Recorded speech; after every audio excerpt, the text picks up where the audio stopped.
All right, so we're going to continue with Dr. Cowan's Universal Ethics tonight. I'm just loving it so much. We got to keep going. Got to keep going. So we're in chapter 1, which is a discussion about the soul. And, as we're going to see soon, basically, and as we've seen maybe a little bit, that the soul, his argument is that the soul is the basis for the obligations and the awareness, particularly of the Noahide laws. So the interesting thing about it is that, if it wouldn't be for this book, I don't know if I would think about it this way. Meaning to say, most of the Noahide laws is obviously divine, is from God. And so we're looking at it kind of the other direction. We're looking at it from the human point of view. But in reality, it's coming from above. And from that point of view, in other words, what are the laws? What is the idea of a law? What is the idea of a command? In Hebrew, it's the Sheva mitzvot, the seven commands. A mitzvah is a command. It's not literally a law, even though we call it that. A law is a chok. Chukim are laws. A mitzvah is not a law. A mitzvah is a command. So, the definition of a command is that there is the commander, he's the active party, and then so to speak, the commandee, the one who's being commanded is not active. So it's interesting that we're starting with the soul, because shouldn't we start with God? Isn't that really the starting point? It's interesting we're starting in this fashion. But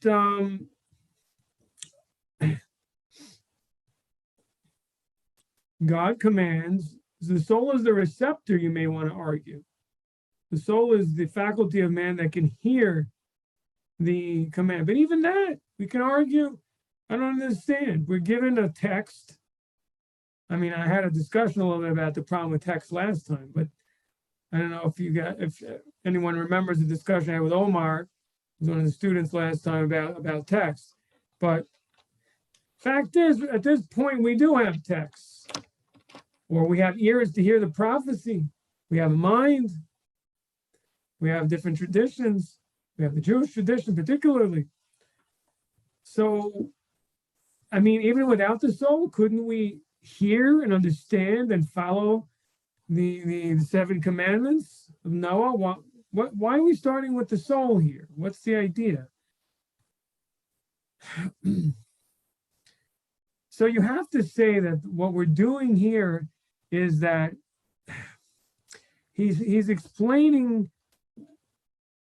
what it is that touches the person, what stimulates the person, what is the impetus to follow the 7 laws, for it to resonate within the person, particularly in a world like we have today, in a secular society, where it's not particularly ingrained and inside in the young people or in people in society. So what is it that calls on a person to what makes a person respond and say, yes, I'm going to follow this? What is it that says this is right? This is something I need to be attuned to, and this is the most important thing. This is something that's an absolute that I must follow, no excuses. Where does that come from? And that comes from the soul. And it seems that we're starting from that point.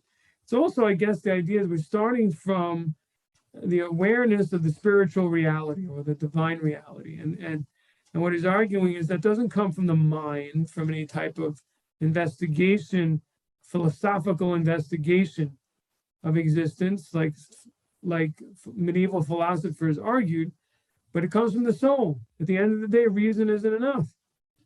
So even before we begin talking about God, we have to talk about the soul, because what's the human being's connection to God? How do we become aware of him? again, in a way where it resonates. We're like, yes, I believe this is true. How do we get there to that place? Well, yeah, we're there. So those are some of the reasons I believe he's starting from this direction, particularly of chapter 1, the soul. Okay, so let's now get back to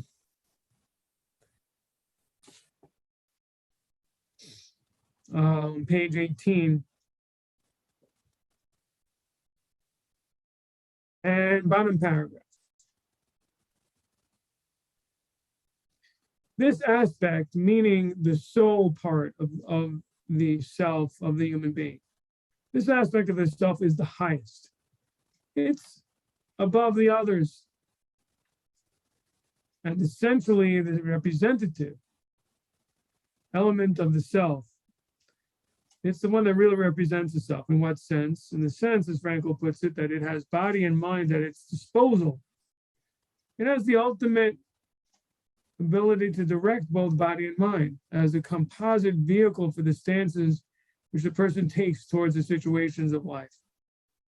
So it's the final arbiter. It's the real captain of the ship of the human being. Thus, Frankl describes it as the spiritual bearer of the entire psychophysical organism. It's the physical leader, the spiritual leader of the entire body-mind organism of man, of the human being. Not only, as we shall know, does it rightfully arbitrate the basic assumptions and values external to reason, and yet from which reason proceeds, it also adjudicates the conflicting claims of mind and body. I'm now on page 19, by the way, if you lost me. So not only does the soul make judgments related to values which are outside of reason, because reason basically helps the person, tells the person about the world and can give instruction as to how to accomplish different things. But it doesn't really weigh values. In other words, reason can't tell us what's more important. You see, that's the thing. And the question is, of course, is why not? Can't reason tell us this is really enjoyable, this will really make me happy, and this doesn't? Can't reason tell us that? Let's see what he says about that. Now, reason can calculate the costs and consequences of action. All right? But it is not for reason to determine which costs and consequences should be borne. So reason can figure out the costs, the consequences, or costs and rewards, the pros and cons, basically, of an action, of what's going to happen, what's the consequences going to be. But it can't decide if you should bear those consequences or not.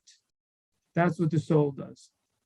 Material happiness, in quotes, and well-being and life itself are values, but the extent, in other words, they are worth something, obviously, significantly. But the extent and conditions under which they determine courses of conduct require the adjudication of a higher consciousness. So they're put on a scale with other values, life, well-being, different pleasure, happiness. But they are put on the scale of the adjudication of the higher consciousness, meaning the soul. In all, though preeminently in major life changes, in all decisions, but particularly in major life challenges, such as bioethical issues of abortion, euthanasia, or social issues of sexual morality, and physical threats to survival, as examples of significant life challenges. It resolves what the unified human being as an actor in life should do. So that's what the soul is. The soul is that sense, it's that part of the self, it's the faculty, this is a word we used before, very good, that makes the final decision as to what value is most important in this particular case. In other words, so because it has the real awareness of the value of the moral and the spiritual, it can weigh that against the physical values that the body and the mind are more aware of.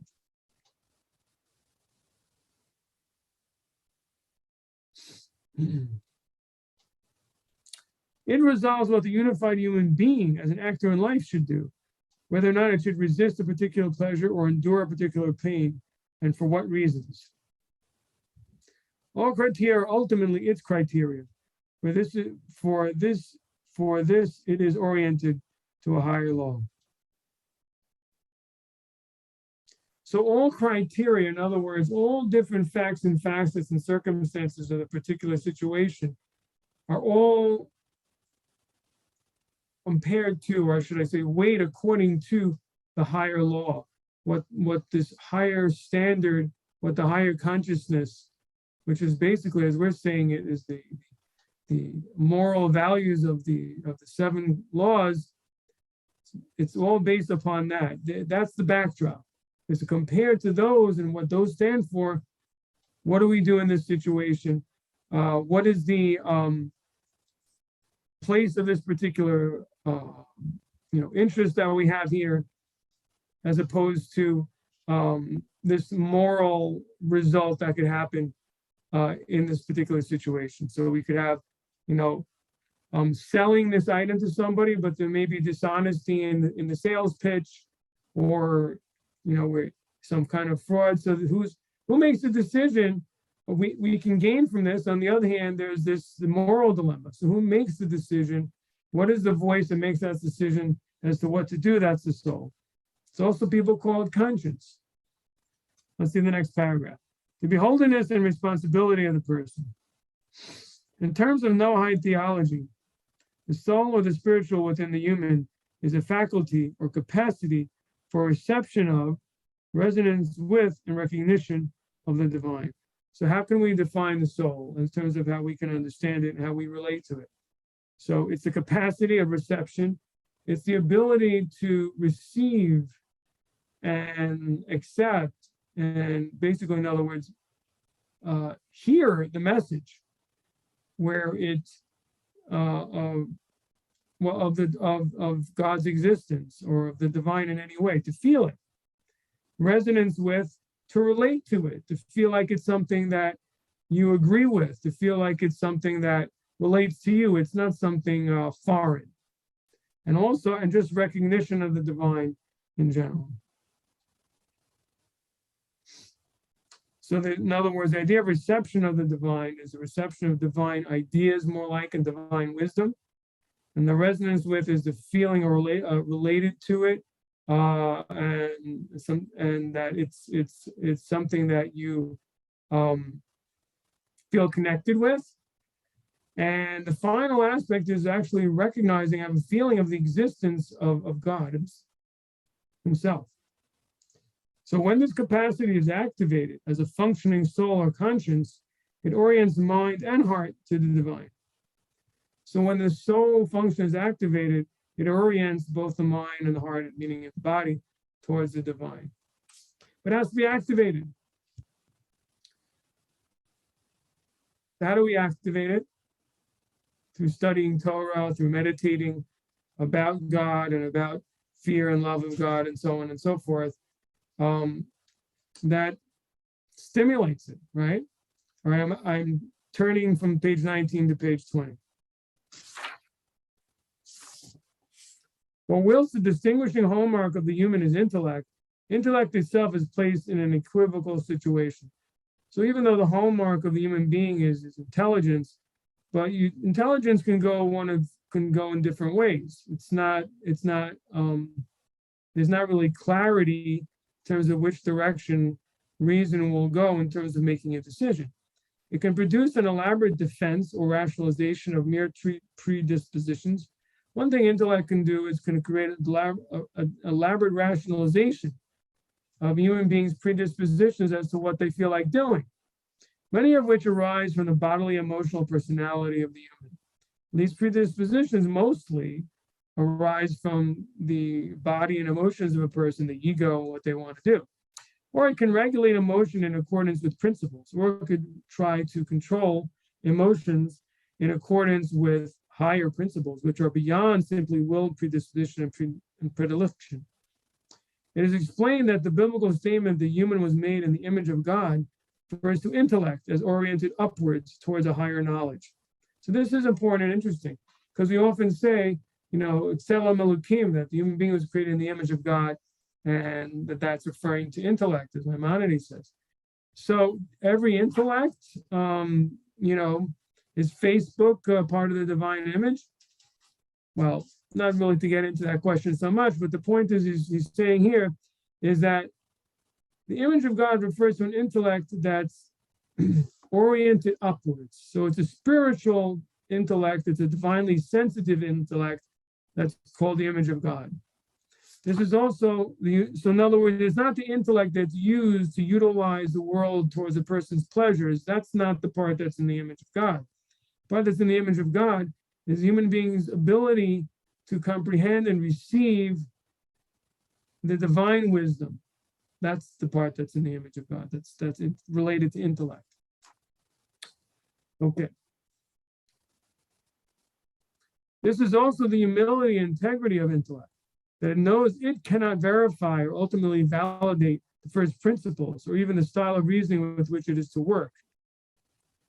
So intellect knows, it has a certain humility saying, it knows that it's not the judge of values of what is more important in terms of different actions and different results and interests. It can't verify or validate first principles. And that these principles come from beyond its own proper domain. It realizes that the principles come from beyond its domain. And here, of course, it comes from a divine and absolute source where these values are absolute. Any questions so far? I think I mentioned this last time. I'm just going to repeat it here. So the part of what we're saying, at least, in general, is that these values, as I said, there's an absolutism about them, where the voice inside the person is willing to commit to them no matter what, no matter the consequences. Although, again, there may be some exceptions. I think that's what he's talking about. At what point sometimes do we say, okay, you know, the person has a right to turn towards, for example, the needs of the body as opposed to a spiritual need or a spiritual requirement. There may be some unique circumstances. For example, if a person's life is in danger or if a person's health can be significantly harmed. But generally speaking, these values cannot be rationalized away by whatever excuse.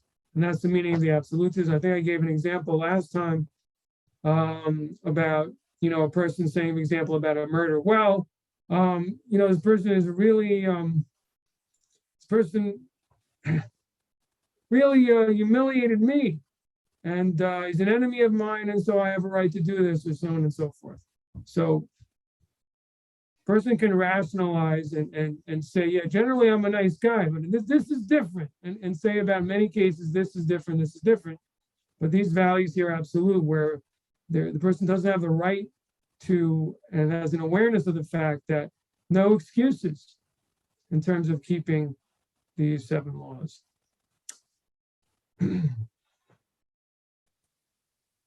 So it's also, again, interesting, this idea of an image of God refers to an intellect that's oriented upwards. So if you think about this, does explain something about one of the wondrous gifts of the Torah, in that it's kind of like exercise for the upwards oriented intellect. You know, just like other muscles, they need to be used and you know, worked the same way.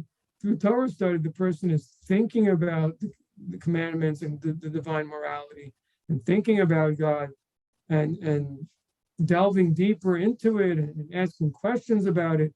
And so that intellect, which is oriented upwards, is highly active, and that strengthens it and helps it overcome and be sufficiently acute and present to dominate the other parts, the mind and body of the person. Any questions or comments so far? Let's see if there's anything in chat. Nothing in chat. Wow. Okay. Yes, it's a quieter night. Nothing. You don't have to. It's okay. That's good.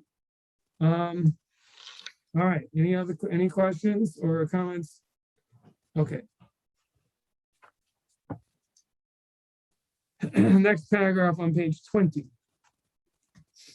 Frankl spoke further of this higher self as being the central reference point and resource for human responsibility. So I guess the feeling that a person has of being responsible and having obligations towards others, and the resource for the strength to carry that out despite obstacles, comes also from the soul and the spirit. In its ultimate management of the human being, it is beholden to truth itself, that highest instance, which for most of humanity and most of history has been called God. In Frankl's words, bottom paragraph on page 20, in responsibility, the goal of human freedom is also given. To what a human is free and for what or against what he or she decides. These are specifically the world of meaning and values, the scale of values, and the pivot or summit of every value hierarchy, God.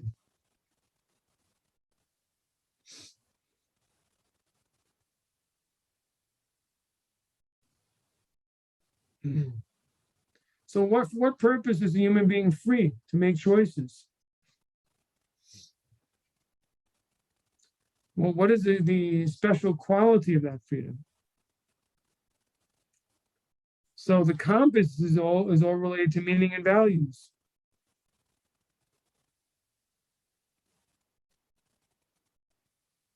The scale of values, meaning how we measure those values, which is more important than the next. And the summit of that hierarchy is God himself. And it's interesting, he's saying in a certain sense that God and truth are synonymous. That's quite interesting. I think it's quite important because in other, I think there's a very profound point there. And I think that, look, there are verses in the Torah that say this expressly, that God is truth. You know, what is the meaning of that statement? That he's true. Does it just mean that he exists as opposed to his that's, in other words, contrary to saying denying his existence, or is something much deeper?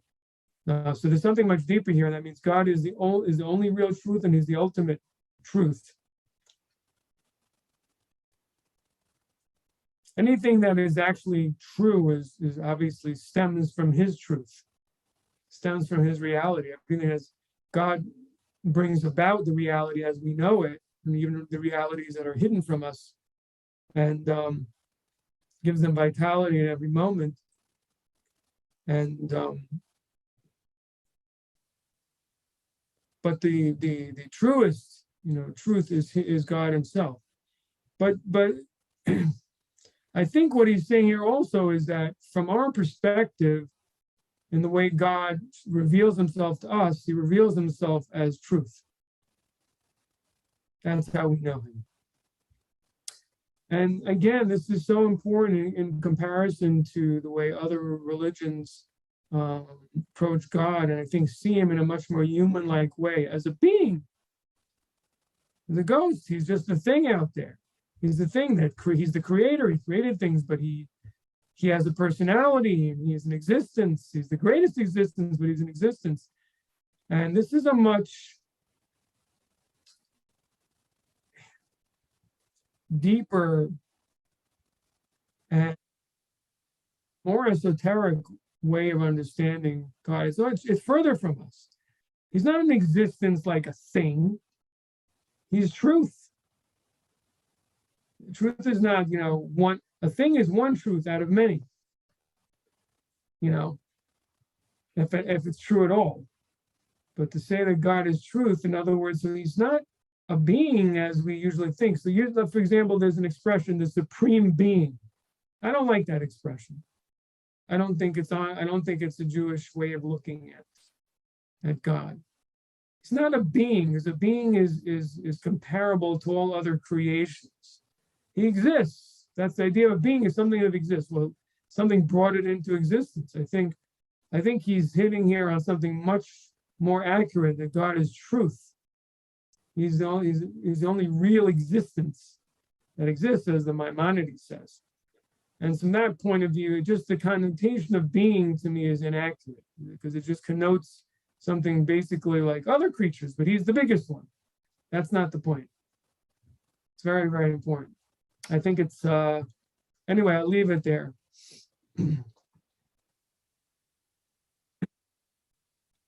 Okay.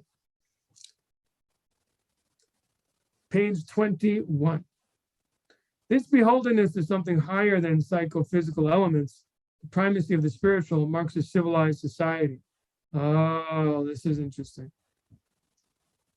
Extremely important point too, and obviously it's very much related to the idea of the 7 commandments itself. So this fact that the soul makes the human being as a self responsible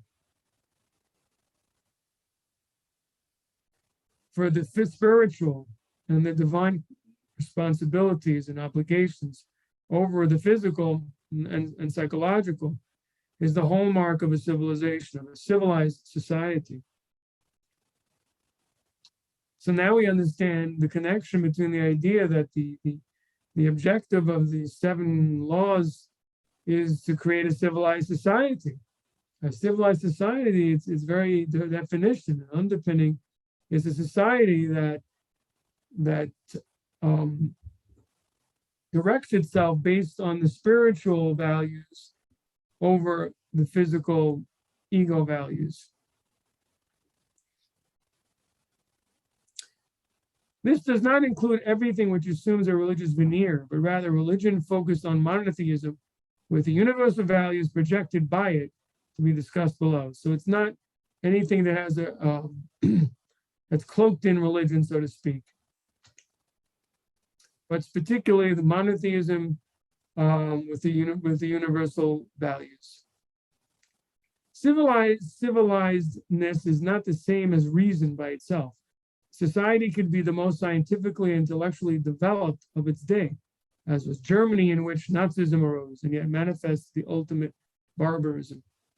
So there's no need really much to explain that, but just to say that historically, you could say that many feel that the Germany's history, in the early 20th century through the 30s and 40s,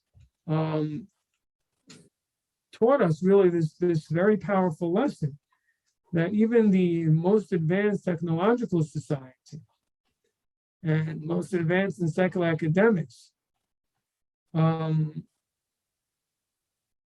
does not, necessarily tell us or support or represent a society that's at all moral, that has any connection to morality or godliness or the divine at all. And they could be extremely highly technological and yet commit the worst type of crimes and be the most beastly.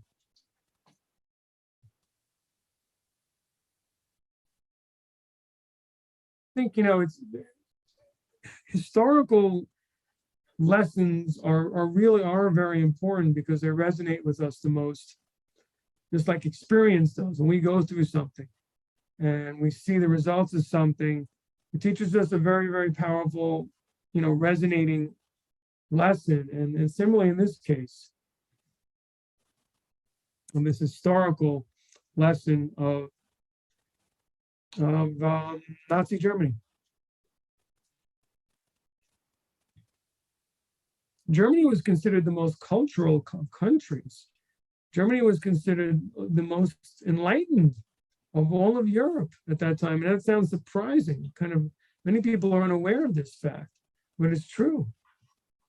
The most greatest, thinkers of all kinds. Germany was really the center of academic thought, in the early 20th century. Okay. Most of humanity now is, and even more so in the past, was religious. But how can the concept of the image of God within the human be related to the consciously non-religious person? So we can understand, all these things in relation to a person who has a monotheistic religion. But how do we understand it in terms of the secular person? Are they at all connected to this discussion? The answer to this, given by Frankl and utilized by his psychotherapeutic work, is that an unconscious spirituality comes into play also in the ostensibly irreligious person. That there's an unconscious spirituality. Person is not even aware it's something spiritual, but there's something that is stimulates them and awakens them and arouses them to behave in a morally courageous manner, and they don't know what that is. Let's see what he says. Let's continue. So if and when one, in a genuinely rigorously self-transcending moment, probes the deepest why of one's existence. Here, Frankl wrote the following: God is the partner of our most intimate soliloquies. He's our partner in our most, intimate discussions we have with ourselves. That is to say, whenever you are talking to yourself in utmost sincerity and ultimate solitude, he to whom you are addressing yourself may justifiably be called God. As you notice, such a definition circumvents the bifurcation between the atheistic and theistic worldview. So when a person is having the deep discussions with himself about the meaning of life and the most significant truths about life, he's basically having a discussion with God. So whether or not he calls it that or not, it's basically the person's talking to himself and thinking it through. But his argument is that discussion really is with God. But to the secular person, it's a discussion with themselves about certain higher truths. The difference between them emerges only later on, when the irreligious person insists that his soliloquies are just that, monologues with himself. And the religious person interprets his as real dialogues with someone other than himself. Well, I think that what here should count first and more than anything else is, turning to page 22, the utmost sincerity and honesty. And I'm sure that if God really exists, he certainly is not going to argue with the irreligious person because they mistake him for their own selves and therefore misname him. So to Viktor Frankl, the core and most fundamental question is the person being sincere? Is the person being honest in this discussion that he's having about the deepest meaning of life? And if they are, then they're having a communication with God, because in the end, to have a discussion about, really is coming back to the same idea about truth, is a discussion with God, whether or not the person is aware of it or not. In other words, when the person says, religious person said, I was talking to God about, what's the meaning of my life? What does he want from me? My direction and so on. or I'm seeking him out and so on. But to the irreligious person, you simply say, I was thinking to myself about what's the meaning of life.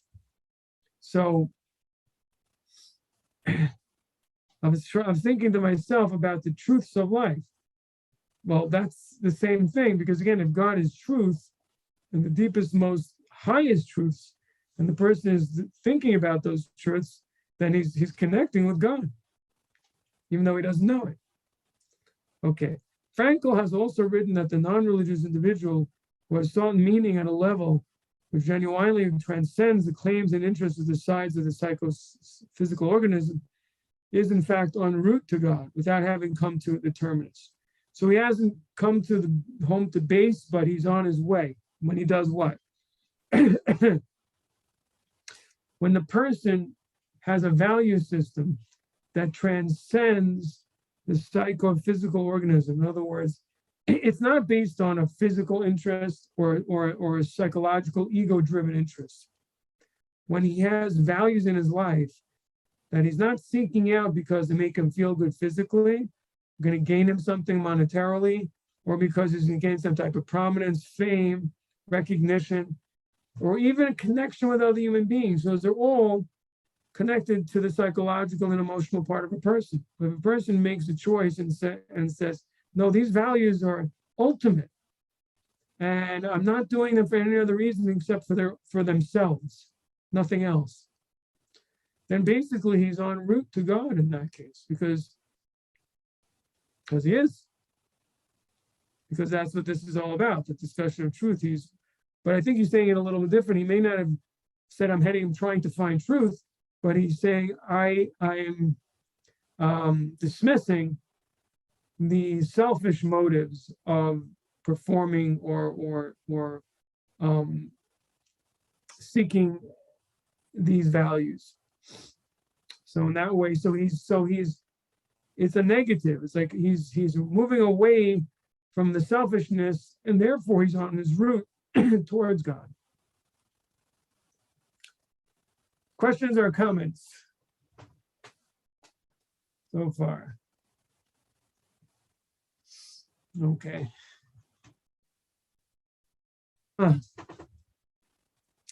Okay. I think this is part 2, chapter 1, the soul's knowledge. What does the soul know?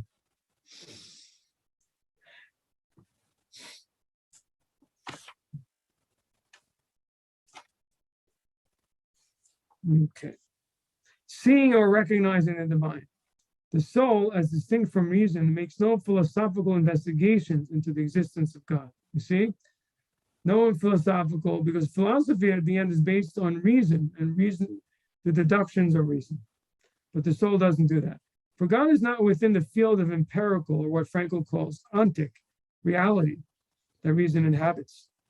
Frankl writes, my personal feeling is that all proof of the existence of God is perhaps ultimately blasphemous. For let us ask, what can one prove? What is provable? Only ontic, that is to say, inner worldly things somehow within nature. You understand? Only things that are within nature can be proven. Thus, one can prove that there was some antediluvian animal. From fossilized footprints, one can deduce a primordial existence. But God is no fossil. One cannot reason to him as to ontic entities. You can't talk to him about entities that we know from our natural existence, not as to a natural entity, an entity within nature. No ontic path at all levels leads to a being of the existential category which relates to God, but rather only an ontological, a metaphysical path. So it can't be a path of a natural path. I cross over to him as such. That is not as any being within the world from which I as a being face. When I understand myself, my entire being as something born by an absolute foundation. Person realizes that the person himself springs forth from something absolute, from an absolute fountain. In other words, something completely not from this world, not something that can be described and compared to, but something of an absolute infinite nature, beyond definition. Then he's coming to connect with and have an understanding about God. The soul knows God in a way or relationship which recognizes God in his transcendence. I'm now on page 23. The classical example for the way such a procedure would have to follow is perhaps the famous statement of Pascal. I would not have sought you had I not already found you. The metaphysical reality is displayed as a transcendent one out of the intentionality of the act which intends it. That's a little complicated, but I think what he means is that, well, I mean, we can understand the statement of Pascal. I would not have sought you had I not already found you. In other words, the person only seeks God because inside they have a feeling, they're drawn to it, and they have a certain sense that God exists. And therefore they try to seek him more and more. And from our point of view, one of the biggest proofs of his existence is the seeking itself, because it's the seeking represents the revelation of the soul in the person. This does not mean that belief cannot come into cognition and the grasp of reason. It doesn't mean that belief can't also be discussed in reasonable terms. There's virtue that it should, but then belief is internalized and worked into the structure of one's personality. So really, faith and belief is above reason. It's not something that can be rationally proven. However, at the same time, if we have a rational discussion and support and build supports for belief with reason, that is a good idea. That's a worthy pursuit. In its spiritual root and beginning, however, it knows God as a non-cognitive mode. So we're talking about the soul again. That the soul knows God on its essential level, and not non-cognitive, it's not through intellectual or through the senses. This is expressed metaphorically as a kind of seeing. So in the references, for example, in Psalms to the seeing God, this refers to the soul's ability to be aware and connect with God. Biblical prophecy was received in the modality of vision.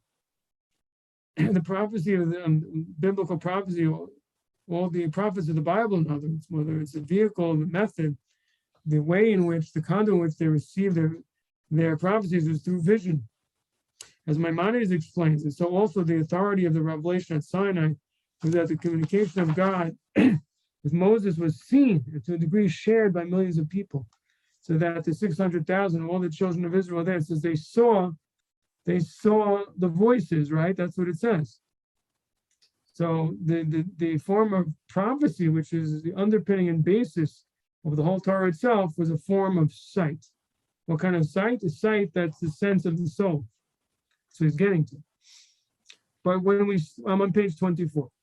But when we speak in the daily life of human beings of the soul's seeing or experiencing God, we're referring to something that for some may yet be unconscious. So the vision of the prophets, that's obviously something conscious and something that they've come so close to, and the soul is so active within them that they can literally, that their own physical eyes, their own physical mind actually sees visions of the communications from God.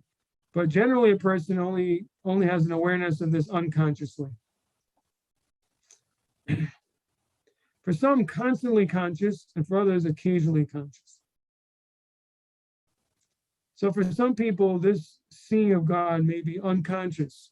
Some may have a consciousness of this, which is obviously not talking about the very most righteous of people. And for others, occasionally, that's for most of us, and occasionally we get this kind of an awareness and a feeling, and other times we don't have it. So page 24, second paragraph. Let me check the chat. No chat. Okay. Again, second paragraph, page 24. This concept of the core of the soul as a spiritually seeing entity is elaborated in relation to a verse in the biblical book of Daniel. Oh, so we get into something in the Hebrew Bible. Let's see what it says. The verse states that a divine vision appeared to Daniel whilst he was in the company of other people. Once those with him could not consciously perceive it, they fled into hiding. So even though they didn't have the vision of Daniel, but they fled. Why? Obviously, they felt something that brought them to a state of fear. The Talmud explains this in terms that although they did not see the vision, their mazal, spiritual source, saw it.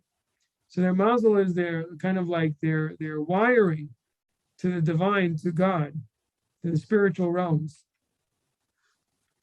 And that part of them did see it, and therefore they trembled and they became afraid. Commentary elaborates the meaning of the word mazal or mazel variously as his mazal in heaven, on the verse in Daniel, and the Talmud as the ministering angel of each person. Contemporary authority, and I think he's referring to the Lubavitcher Rabbi here, has extended this meaning to that of the person's soul above. And this is the sense in which we use this term. So the mazel, we're going to understand the meaning of reference to the soul. It's the conduit, that connects It's kind of like the canal that connects the wiring that connects the person to the higher levels of reality. And that part of him was the part that was aware. So in other words,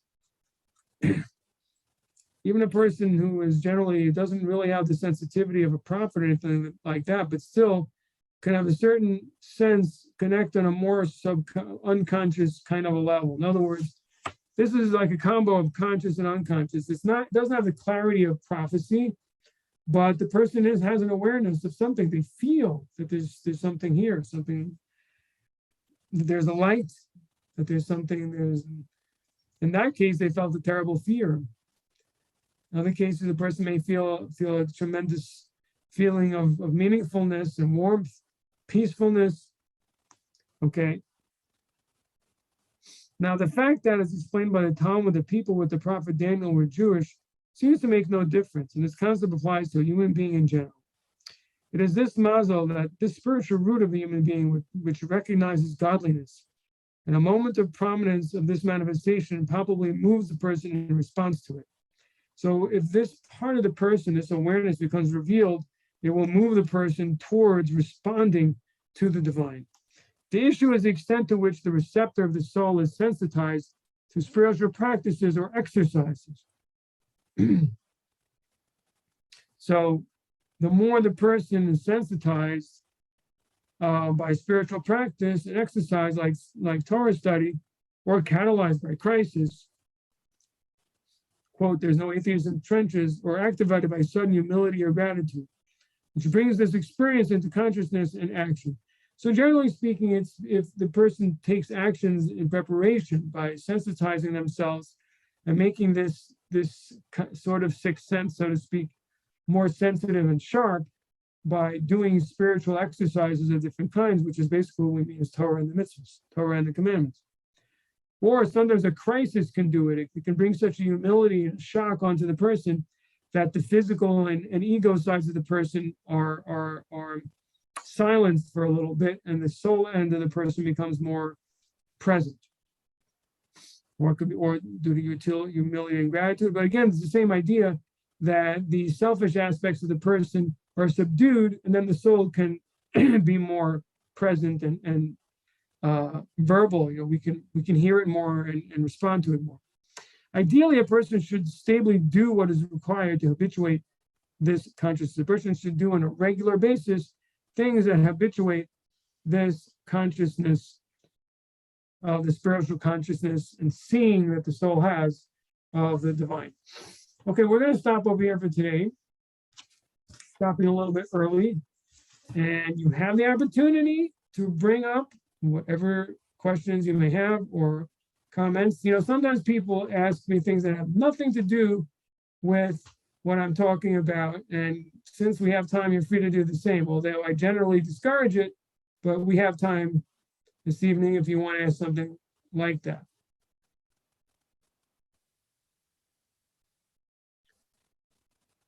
Okay, well, I'll add something, and I think another way to help sharpen and make this sense more acute is our awareness of its existence, thinking about its existence. And one of the first blessings that is in the Jewish prayer book is, you know, oh Lord, the soul or spirit that you placed in me is pure, right? So there's immediately a discussion, we're verbalizing and we're aware and thanking God for the fact that we have a soul. And so thinking about that fact that we are a soul, and even trying to press upon ourselves that that's the main and most important part of who we really are, and meditating on that is also, I think, an important aspect of all this. Now, Chassidus, or maybe Kabbalistic thought in a sense, enhances this because it's a discussion of the spiritual reality, and particularly Chassidus that discusses a lot about the soul. So again, you're interacting with the truth about the existence of the soul, and that helps, I think, sharpen it, strengthen it, to help a person respond to the callings of the 7 mitzvot of the sons of Noah. Okay, everybody.